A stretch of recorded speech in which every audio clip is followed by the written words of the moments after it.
Just Okay. warning. So 2.11 was the thing But that... yeah, you're warning. Okay. So Can Nicole... Yeah. Can you hear me? Nicole has a machine that will produce a number from 1 to 50 when she pushes a button. If she pushes the button, what is the probability of a multiple of... I'm recording this too because I think you keep freezing. Of getting a multiple of 10. So what are the multiples of 10 when you're looking at a subset of numbers 1 to 50? You could pull a 10, you can pull a 20, you can pull a 30, you can pull a 40, and you can pull a 50. So we have 1, 2, 3, 4, 5 chances out of the number of pushes, right? Mm-hmm. So 5 out of 50 or 1/10 or 10% chance of pulling a multiple of 10. Okay. For B, she says the probability of not pulling 100. So there's no 100, right? Yeah. So it's 0 probability, 0% chance, because the numbers are 1 to 50. So not pulling 100. So there's a 0 chance of pulling 100. Not pulling 100 is 100%. Because there's no way you can pull 100 when there's only numbers in there from 1 to 50. So there's a 0% chance of pulling 100, which gives you 100% of not pulling 100. Okay. Not pulling a multiple of 4. So for that one, the probability of not pulling a multiple of 4. So first we have to find out what the multiples of 4 are. So 4, 8, 12, 16, 20, 24, 28, 32, 36, 40, 44, 48. Those are my multiples of 4. So 1, 2, 3, 4, 5, 6, 7, 8, 9, 10, 11, 12. So you have a 12 out of 50%, 12 out of 50 to pull a 4, which means that you have a 50 minus 12, 38% chance of not pulling a 4, multiple of 4. Do you want me to go over that again? Yeah, it's glitched out. Okay, so I listed the multiples of 4 that went from 1 to 50, and there was 12 of them. And I know that there's 50 numbers, so I had a 12 out of 50 chance to pull, not to actually pull a multiple of 4. So the opposite of that, so we can do it 2 ways.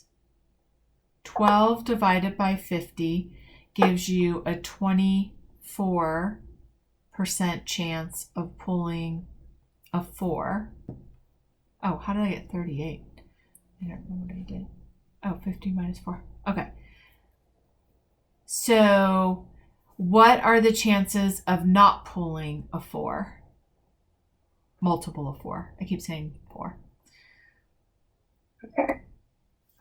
So a 38 out of 100, because there's 50 numbers and 12 of them would be a multiple of 4. Okay, that makes sense. 38 out of 50. So you plug into your calculator, 38 divided by 50 would give you a 76% chance to pull not a multiple of 4. And this number have to add up to 100%. Okay. So you can either express it as 38 out of 50 or 76%. And you got 76% by dividing 50 by 38. Yeah, Or 38 so by you 50. do 38 divided by 50 if you're allowed to use a calculator. If you're not, then you do that thing I showed you, denominator here, numerator here. So we would do, how many times does 50 go into 38? It doesn't, so we add a 0. And then we work out the numbers. 0.76, which then turns into a 76% chance, because we know to change a decimal to a percent, we move 2 in this direction and put the percent, becomes 76%. Okay. All right, 2.13 or 2-13, we have which of the fractions listed below will have a repeating decimal and which will have a terminating decimal. So a repeating decimal means something that's like 0.5888888, like that, where the 8 just keeps repeating. And a terminating means 0.25. So there's no repeating last number. So we have 2 ways to do it. We can do this, denominator and numerator, or if you can use your calculator, you do 2 divided by 5. So this would give you 0.4. And if you did it this way, then you would do, so a terminating means that you zeroed out. A repeating decimal would be like 7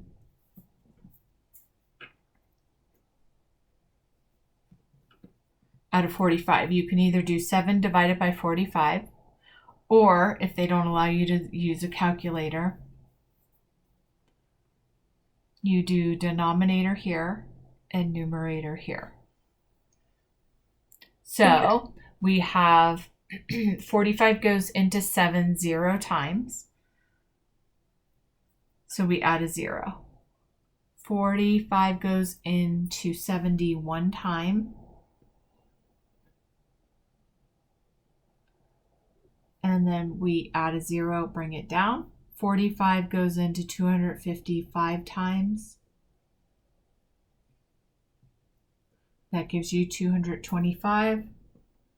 And then you see it's just going to keep repeating. Yeah. So it's going to be 0.155555555. So that is called a repeating decimal. Now it can repeat the last digit, or it could repeat like this, where a block of digits repeat. Okay. So that's how you would figure out 2-13. Okay. 2-14, we would do, here are the lengths and inches of snakes in a reptile display at the zoo. 10, 31, 36, 36, 38, 42, 47, 48, 49, and 52. To find the mean and the median, do you remember how to do that? I remember, I'm pretty sure mean was the middle, and then median was them all added together. Opposite. Opposite, okay. So the mean is you would add all the numbers together. I'm not going to do it because it's going to take too long. And then you would divide by the number of numbers. So you would do 10 plus 31 plus 36 plus 36 plus 38 plus 42 plus 47 plus 48 plus 49 plus 52. And then you would get a total. And then you would divide that total by 1, 2, 3, 4, 5, 6, 7, 8, 9, 10. Because there's 10 numbers in our data. The median, you would put all of them in order from least to greatest, and you would cross out the last one, the last one, the last one, the last one, the last one, the last one, until you get to either one number, and that's your median, or 2 numbers. In this case, we have 2 numbers. So you add these 2 numbers together, and then you divide that number by 2 because there's two numbers. So you would do 38 plus 42 is 80, divided by 2 is 40. So the median would be 40. All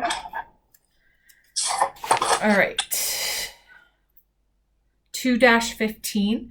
Thomas has a bag with 7 green. So you're going to write this down. 7 green, 5 blue, and 4 red. For each part below, if the marble selected is replaced before the next marble is drawn, find the probability for the given draw. So what that means is you have a bag of marbles, you pick one, you take it out, you log it in as what it is. So suppose you picked a green one, and then you put it back in. So if you didn't put it back in, so suppose I had 3 marbles. We'll just use an easy example. I have 3 marbles. I have a purple one. I have a black one. And I have a brown one. What are my chances of pulling a black one? 1 out of 3, right?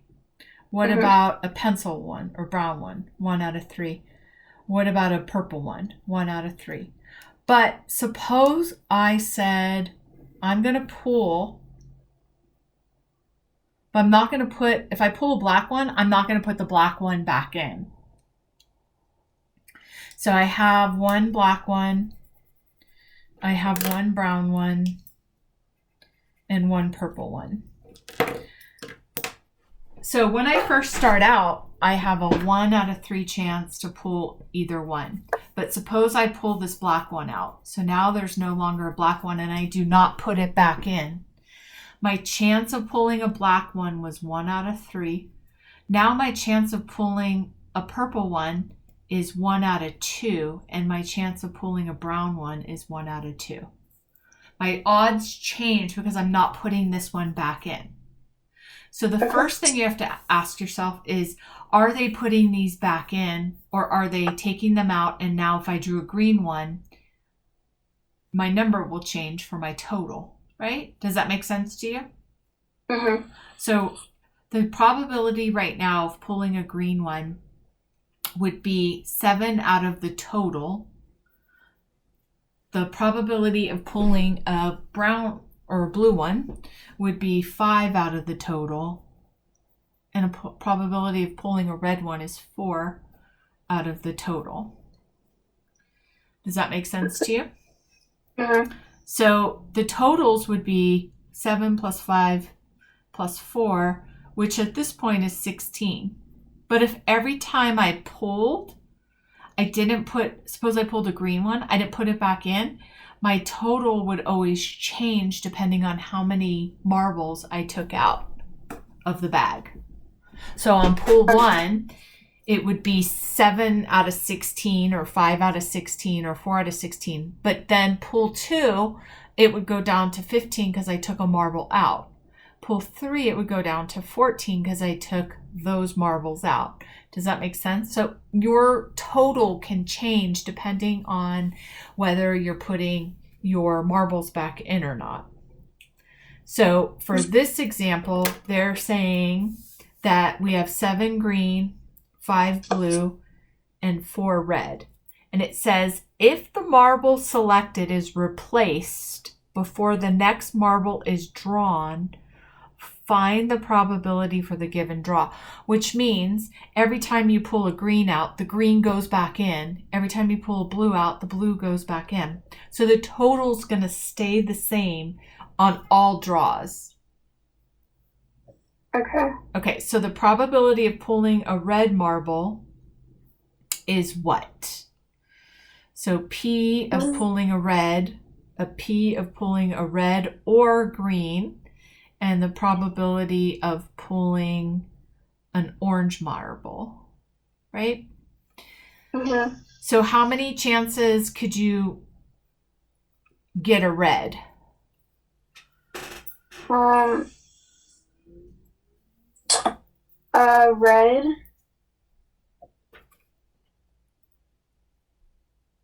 4 out of 16.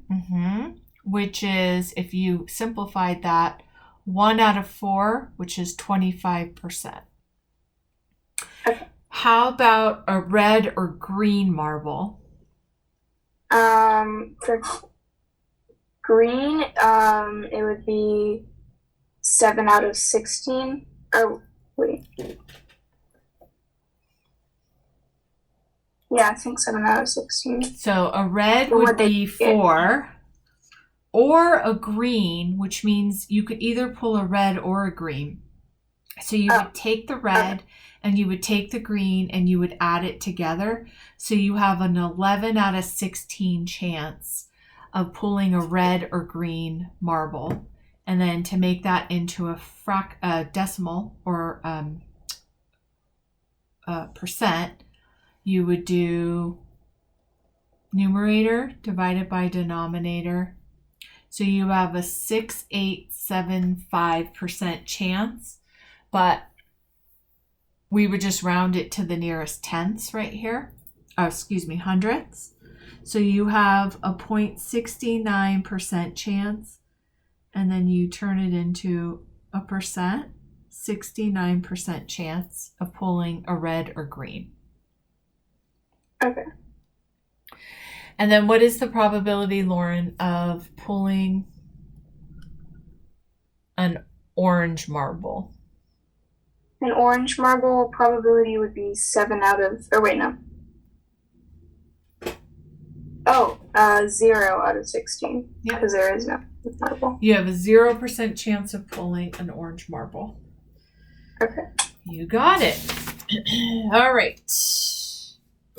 Finding patterns is an important problem-solving skill used in mathematics. You will use the following patterns in the diamond problems to solve other problems later in the course. Can you discover a pattern in each of the 4? So you're just going to look at those and see, are they adding, are they multiplying, are they dividing? So what would be the pattern?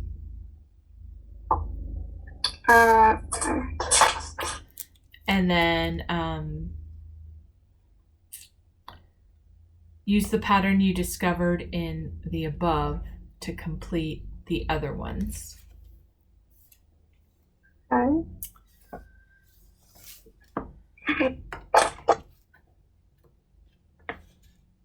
Does that make sense to you? I think so. Here, let me look at them really quickly. Like, would the pattern be... Is it the pattern just for the one shape? So it's a complicated pattern. I just saw it. Okay, so I'll just give it to you, and then you can realize how weird the pattern might be. Okay. All right, so we have the first one, and you have a 10 here, you have a 2 here, you have a 5 here, and you have a 7. So remember back in the good old days when you were in like 3rd grade and the pattern would be go up 2 or go down 2? Those are no longer the patterns. So this pattern is 5 times 2 is 10. 5 plus 2 is 7. Let's see if the pattern holds true for the next one. 16, 2, 8, and 10. 2 times 8 is 16. 2 plus 8 is 10. Oh, so you find a pattern for all of them? Yeah. And then you apply that pattern to the bottom ones. So they're giving you the pattern. Basically, this number and this number is going to be, when you multiply them together, that's what you're going to get here. When you add them together, that's what you're going to get here. So 8 times 7 is 56, and 8 plus 7 is 15. So now we know, okay, this is really a pattern. It wasn't just a weird thing that happened on the first one. You always have to check and make sure your pattern is right. So now for A, they're giving us 3 and 4. So what would go here and what would go here, Lauren? So it would be. Wait, it has to be multiplication? What was our pattern from up here? Then we do.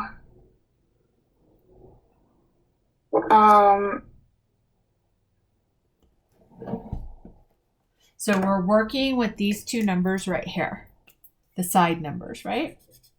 Like they gave us here. 5 times 2 is 10, and 5 plus 2 is 7. So for this circle right here, you would do 3 times 4, and for this circle here, you would do 3 plus 4. Okay. And then same with B. So we have a 2 and a 3. This would be 2 times 3, and this would be 2 plus 3. Okay. And now they're giving you a weird one. They're giving you these two squares. So now we work backwards. For this one, it was this square plus this square. So what times 2 equals 12? 6. So we know this is 6. And now we do 6 plus 2 is 8. Okay. Now for the next one, they gave us something even more weird. They gave us 28 and they gave us 11, which means we have to find out what numbers. So what numbers when multiplied together equal 28? Well, it could be 14 and 2. It could be 28 and 1. It could be 7 and 4. But we can't just stick whatever we want in there because when added together, they have to equal 11. So would 14 plus 2 equal 11, 28 plus 1, or 7 plus 4? 7 plus 4. So we know 7 plus 4 is our answer. Okay. Okay.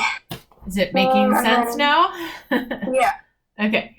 Next one is read the math notes box for this lesson. I don't know what a math note is, but then rewrite each number below as a single fraction greater than 1.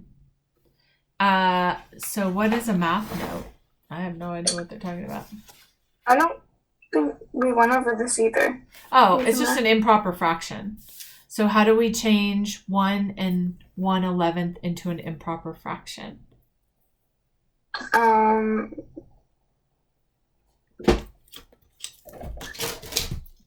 Could we do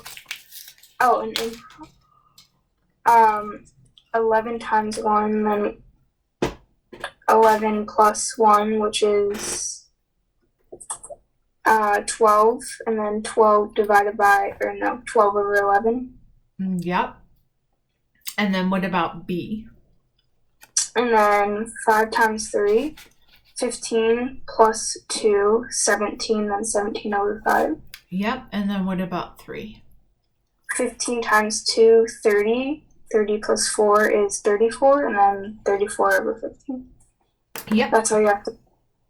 So what I would like to do is, oh my gosh, look at my hand. I got black ink everywhere.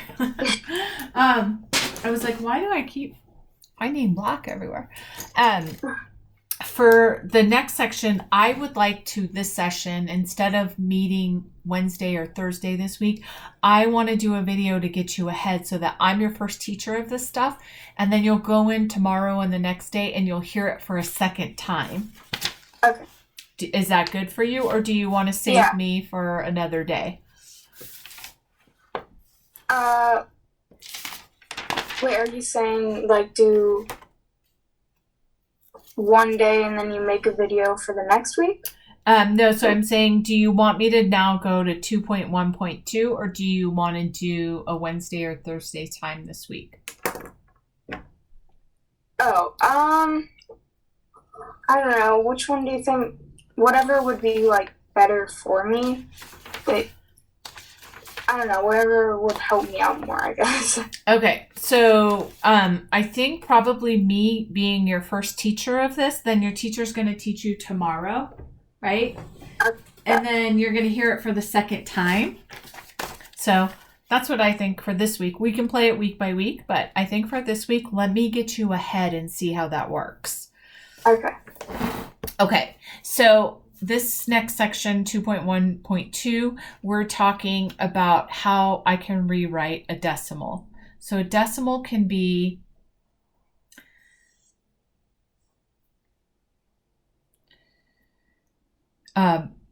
we have a decimal right here. We can turn it into a fraction, and we can turn it into a percent. So there are two different ways to present a fraction. We can take our 7/10 and we can turn it into a decimal, or we can turn it into a percent. So it can be written in these two ways. And then we can take 70% and we can turn it into a fraction, or we can turn it into a decimal. So these three things are all equivalent. You can turn a fraction into a decimal and a percent. You can turn a decimal into a fraction and a percent, and you can turn a percent into a fraction and decimal, right? Mm-hmm. All right.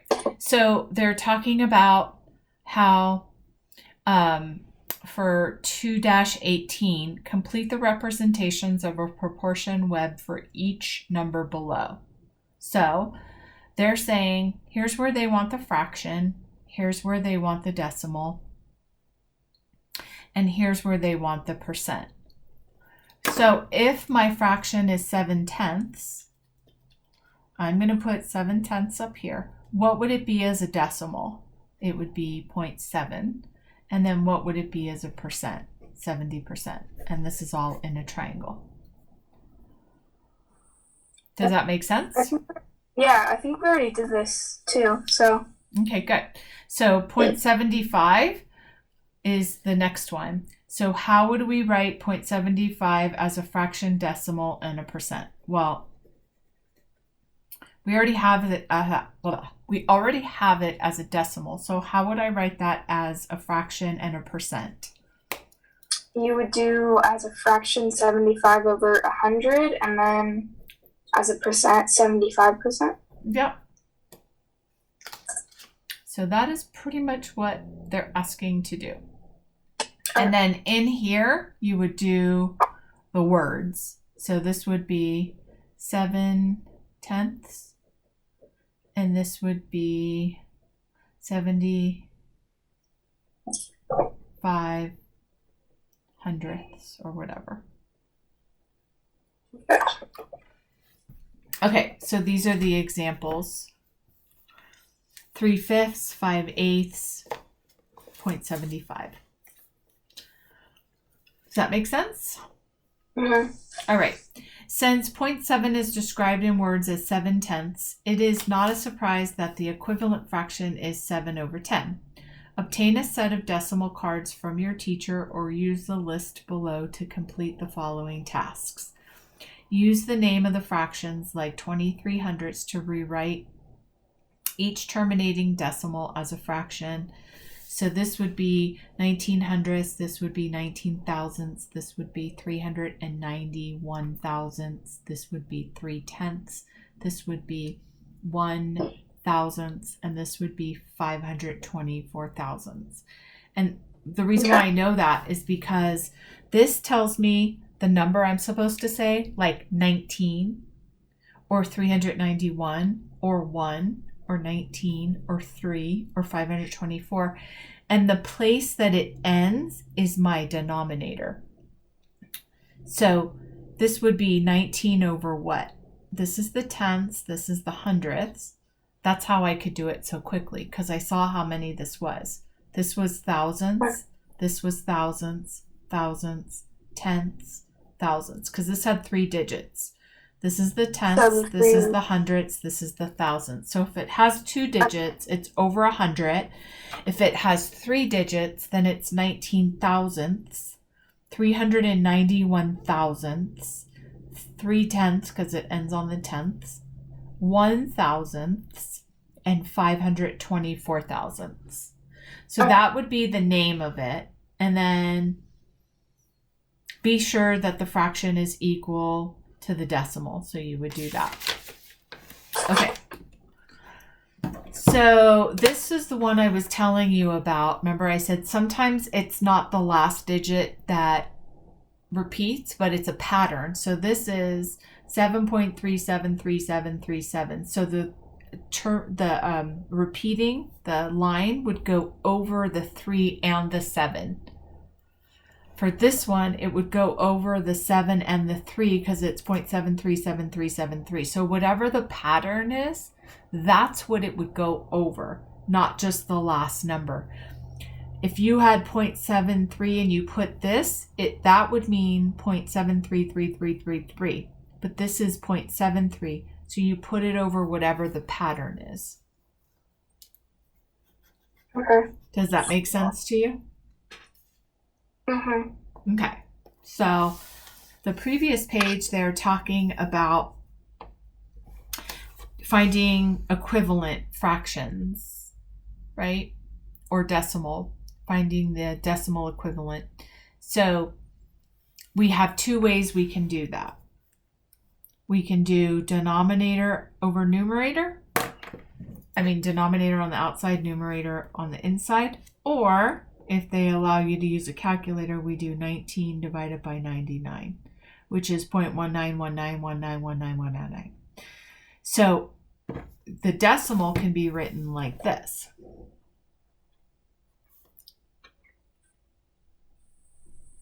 Because the 1 and the 9 repeat.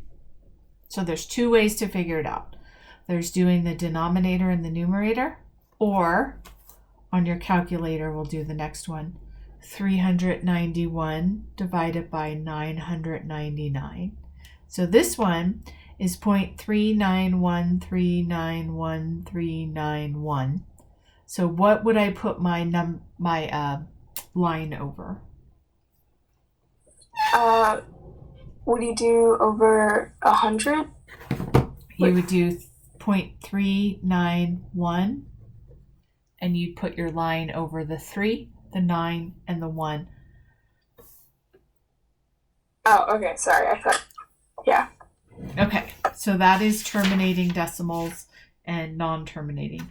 These were all repeating, but you know that some of them are terminating, right? Like 1/4. Mm-hmm. Okay. Yeah. Awesome. So the next thing is decimal to percent. We already did, right? So if you have a decimal and it's 0.25, you move it over 2 and it becomes a percent, right? Mm-hmm. Fraction to percent. You have two ways you can do it. You can either make the denominator into 100, like this one, 4 over 5. You do that whole 1 thing that they like so much. How am I going to get it to 100? What would I multiply my numerator and denominator by? You would do 4 times.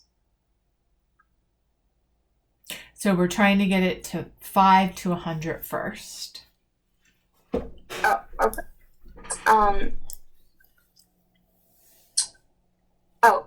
20. And then anything you do to the denominator, you do to the numerator. So that would be 80 over 100. Okay. But guess what? My way's better. So you just do 4/5. Denominator, numerator. How many times does 5 go into 4? It does not. So we do a decimal. We add our 0. How many times does 5 go into 40? 8. So my 0.8, we know to change a decimal to a percent, we move over to the right and it becomes 80%. Boom, done. Okay. You can do it either way. That makes sense to you? It's fine. Mm-hmm. Okay. All right. Repeating decimal to a fraction. So if my repeating decimal was 0.713 with a line over it, then you would do 713 over 1,000 minus 1. So the minus 1 is that the repeating is less 1. So it would be 713 over 999. So when it's a repeating, you subtract 1 from the denominator. And then you could always check it by saying, wait, does that make sense? 713 divided by 999. Oops, I put too many 9s in. Oh, look at that. 713, 713, 713. And it continues. Okay. All right.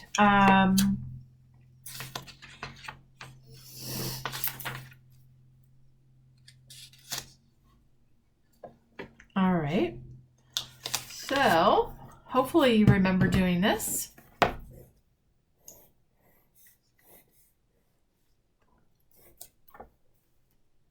If you have 67 times 46, you put the 60 here, you put the 70 here, you put the 40 here, and the 6 here. Do you remember doing that? Yeah. Okay, so whatever's in this goes here, and it's not a 6, it's a 60, so we write 60. Whatever's here goes here. Whatever's here goes on this column right here, and whatever's here goes on a 6. We know this is not a 4, it's a 40. And now we do 4 times 6 is 24 with 2 zeros. Do you remember doing that? Yeah. And then 7 times 4 is 28 with 1 0. And then 6 times 6 is 36 with 1 0. And 6 times 7 is 42. And then you'd add all of those together. Okay. All right.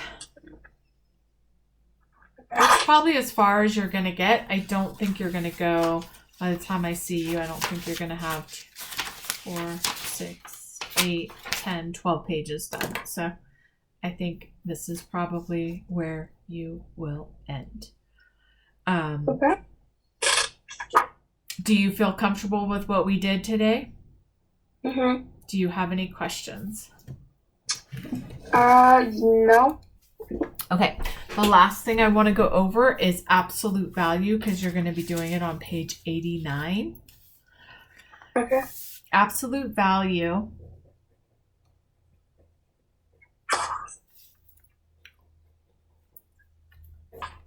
is this thing. Do you remember that? And Yeah. you would do this, or it could be a positive number. And what this means is the number of jumps away from 0. So how many jumps is negative 8 away from 0? 8 jumps. So the absolute value of negative 8 is 8. And what's the absolute value of positive 8? Is it 8? Yep. Now, the only time an absolute value can become a negative is when the absolute value is outside of the absolute value.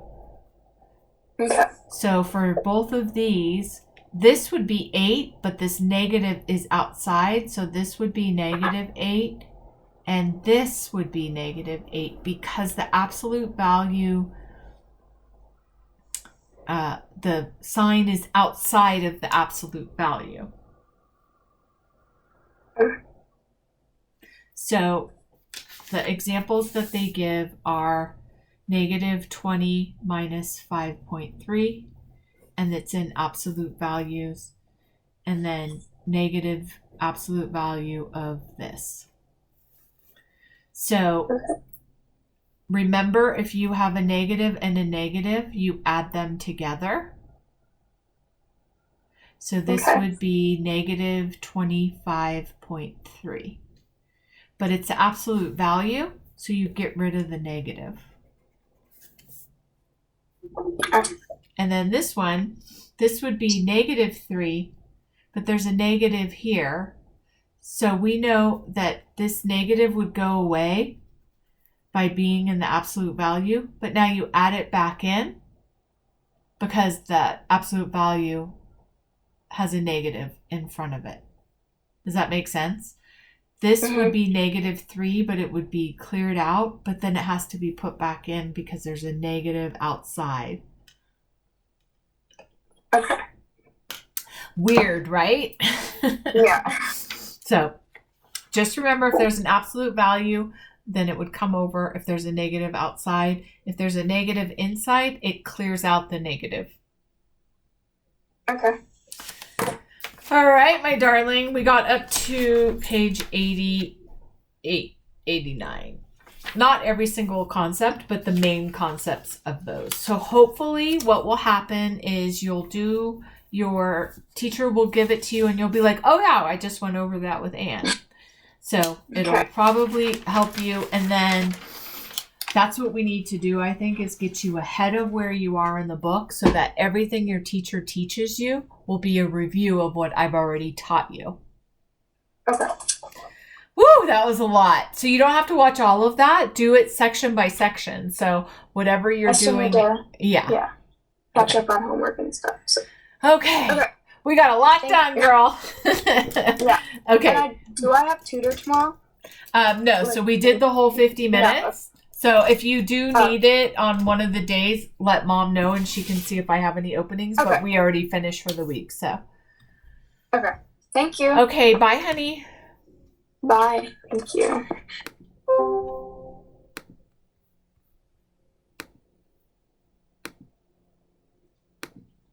Do you have to go potty, buddy?